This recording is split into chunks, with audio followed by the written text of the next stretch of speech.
जागतिक पत्रकार दिनाच्या सर्वांना हार्दिक शुभेच्छा। आज जगभर पत्रकार दिन साजरा केला जातो। पत्रकारिता ही सगळ्यात महत्त्वाची मानली जाते, कारण पत्रकारितेमुळे जगामध्ये संपर्क आणि माहिती या दोन गोष्टीचं मूळ पत्रकारिता आहे।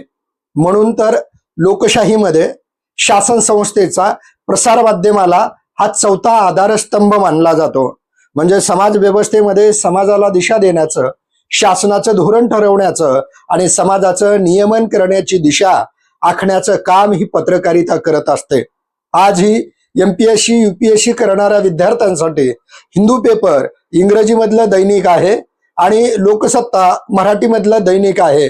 या दैनिकामध्ये येणारे अग्रलेख, संपादकीय आणि बातम्या हा त्यांच्यासाठी अभ्यासाचा, ज्ञानाचा मुख्य स्रोत मानला जात असतो।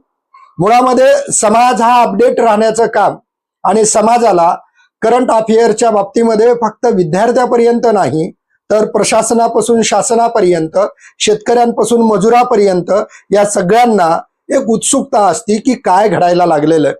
ह्याचं उदाहरण द्यायचं म्हणलं तर इतिहासातलं आपल्या धर्मग्रंथातलं द्यायला आवडेल। कुरुक्षेत्रावर युद्ध सुरू झालं होतं।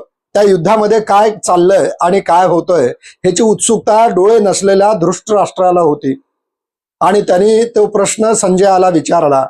संजयाने सांगितलेलं लाईव्ह प्रेक्षेपण, म्हणजे आज ज्याला आपण लाईव्ह म्हणतो, तो संजय तिथलं लाईव्ह प्रेक्षेपण करत होता।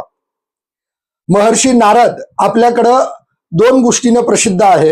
एक म्हणजे आद्य पत्रकार म्हणून महर्षी नारदांचा उल्लेख करावा लागेल, आणि दोन, नारद हे कळलावे आहेत म्हणून नारदांना सगळीकडे त्या नावानं त्यांचा अपप्रचार केला जातो। परंतु कळ कुणाला लागत असते? ज्याचा स्वार्थ, लबाडी उघडी पडत असते त्यांना लागत असतं।